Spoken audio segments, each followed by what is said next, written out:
ઓમ ગણેશ હર હર મહાદેવ।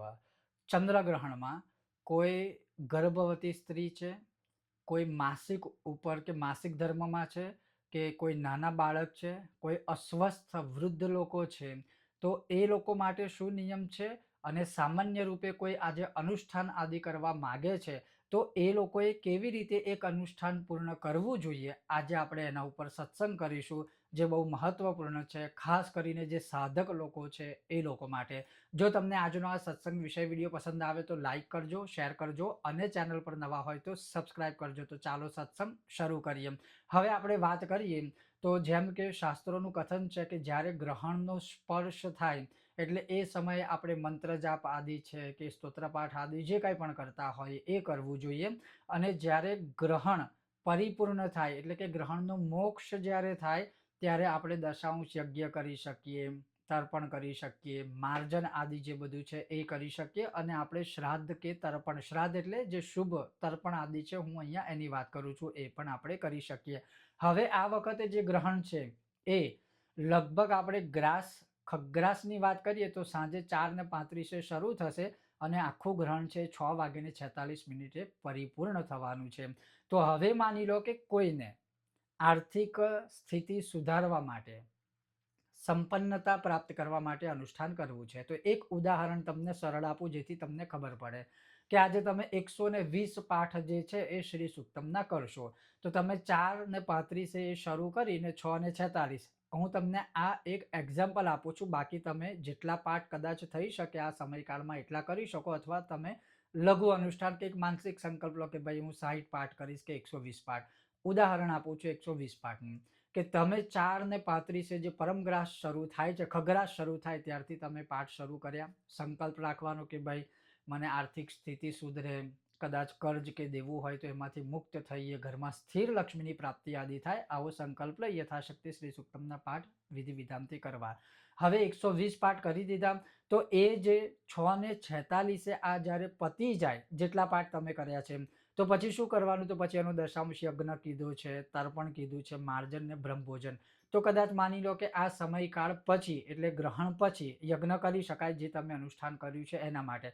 પણ માની લો કે આપણે યજ્ઞ ના થાય કારણ કે સમયકાળ ઓછો હોય, પાછું હોળીની રાત છે એટલે એ બધું છે, એટલે આપણે સીધું ને સરળ ભાષામાં એવું સમજીએ કે તમે જો 120 પાઠ શ્રી સુક્તમના કર્યા છે તો 6:46 પછી એનો 10મો ભાગ એટલે 12 પાઠ બીજા કરવાના, અને એ 12 પાઠ જ્યારે કરો ત્યારે તમે જે સ્થાન ઉપર બેસીને કરો છો, ઘરમાં જો મંદિરની સામે કે શિવાલયમાં કે નદીના કે તીર્થ ક્ષેત્રમાં, તો તમારે પાછું માનસિક રીતે સંકલ્પ કરવાનો કે મેં આજે 120 પાઠનું અનુષ્ઠાન પરિપૂર્ણ કર્યું છે, એનો 10મો ભાગ જે યજ્ઞનો થાય એની જગ્યાએ એ યજ્ઞની અભાવે કે યજ્ઞના સ્થાને કે સ્વરૂપે હું દશાંશ બીજા પાઠ કરું છું, તમે એનો સ્વીકાર કરજો। એમ કરી 12 પાઠ કર્યા, તો હવે દશાંશ યજ્ઞના તો 12 પાઠ કર્યા, પછી તર્પણ માર્જનનું શું, તો પાછો ફરી સંકલ્પ લેવાનો 12 પાઠ પતી જાય પછી કે 1 પાઠ કે 2 પાઠ હું તર્પણ ના કરું અને 2 પાઠ હું માર્જન ના કરીશ, તમે એનો સ્વીકાર કરજો। આ રીતે થઈ ગયું। પછી બ્રહ્મભોજન આવ્યું, તો બ્રહ્મભોજન એટલે એક બ્રાહ્મણ દેવતાનું ભોજન, કદાચ તમે એ સમયકાળ રાત્રિનો છે ના થાય તો વાંધો નહીં, બીજા દિવસે એક બ્રહ્મભોજન કરાવજો।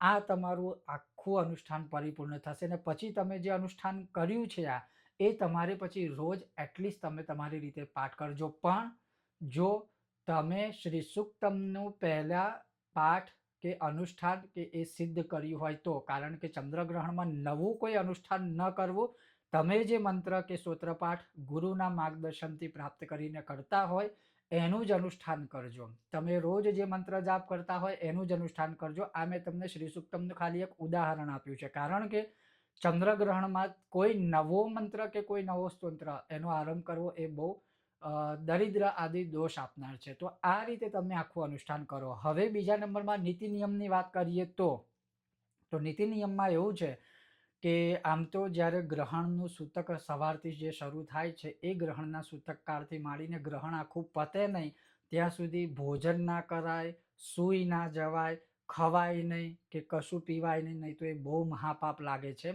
અને શું શું મહાપાપ લાગે છે એ તમને આવનારા વિડીયોમાં સત્સંગ પાછો હું ફરી કરાવીશ। પણ આ નિયમ યાદ રાખજો કે ગ્રહણ કાળમાં કંઈ પણ ખાવું નહીં, કંઈ પણ પીવું નહીં, સંભોગ કે કોઈ પણ પ્રકારનો ભોગ કશું ભોગવવું નહીં।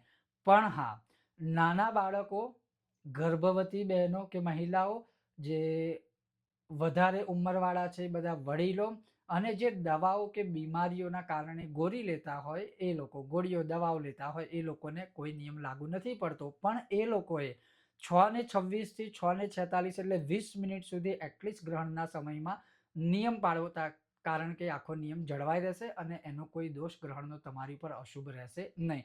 બીજા નંબરમાં કે તમારા લોકોએ, એટલે મેં જે કીધું નાના બાળક છે કે ગર્ભવતી મહિલા બહેનો, એ લોકોએ બેસીને અનુષ્ઠાન કરવાની જરૂર નથી. એ લોકો ખાલી મનમાં નારાયણ નારાયણ કરશે તો ઘણું છે.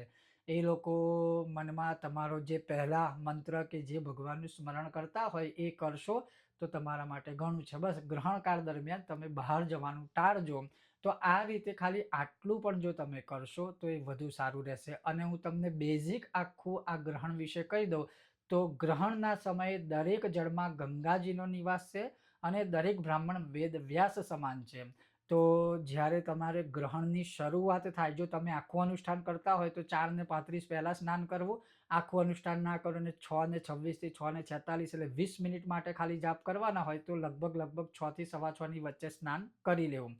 આમ તો તીર્થોમાં સ્નાન વધુ ઉત્તમ છે, પણ કદાચ સમય કાળ કે રાત્રિના કાળ કે પછી જગ્યાનું આપણે બધું વિચારીએ તો દેશકાળ પ્રમાણે ટૂંકમાં તો ઘરે સ્નાન કરવાનું.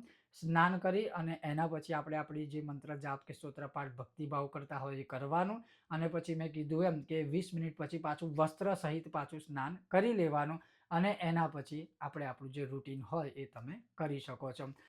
અને હા, કે જો કોઈ માસિકમાં હોય કે કોઈ સૂતક કાળમાં છે, માની લો કે કોઈની ત્યાં કંઈ જન્મનું કે મરણનું સૂતક આદિ છે, તો એ લોકોએ શું કરવું કે એ લોકોએ બીજું સાધના કે એ બધું તો થાય જ નહીં, કારણ કે માસિક ધર્મ છે, સૂતક કાળ છે.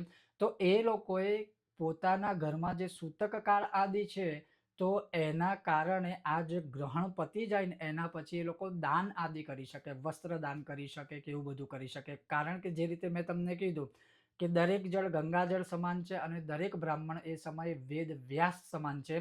તો તમે યથાશક્તિ એ બ્રાહ્મણ દેવતાને વસ્ત્ર કે પાત્ર કંઈ પણ દાન કરશો એટલે તમને મહાપુણ્યની પ્રાપ્તિ થશે. પછી જે માસિક ધર્મમાં છે એ લોકોએ શું કરવું, તો માસિક ધર્મમાં છે એ લોકો, અહીંયા શાસ્ત્રોમાં લખેલું છે કે એ લોકોએ શું કરવું કે કોઈ તીર્થોમાં સ્નાન કરવા જવાની જરૂર નથી.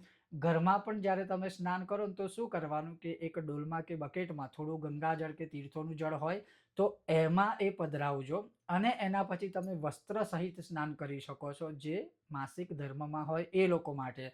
તો એ લોકોને પણ એટલું જ ફળ પ્રાપ્ત થશે જેટલું ફળ આજે એક નોર્મલ મનુષ્ય અનુષ્ઠાન મંત્ર જાપ કરીને પ્રાપ્ત કરે.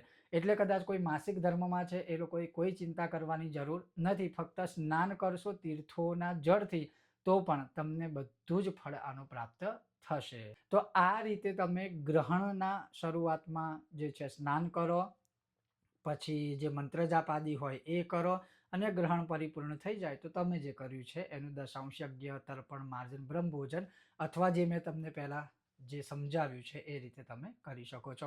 આ હતો એક નાનકડો પણ મહત્વપૂર્ણ સત્સંગ. જો તમને આ વિષય વિડીયો સત્સંગ પસંદ આવ્યો હોય તો લાઈક કરજો, શેર કરજો અને ચેનલ પર નવા હોય તો સબસ્ક્રાઈબ કરજો. ઓમ ગણેશ, હર હર મહાદેવ.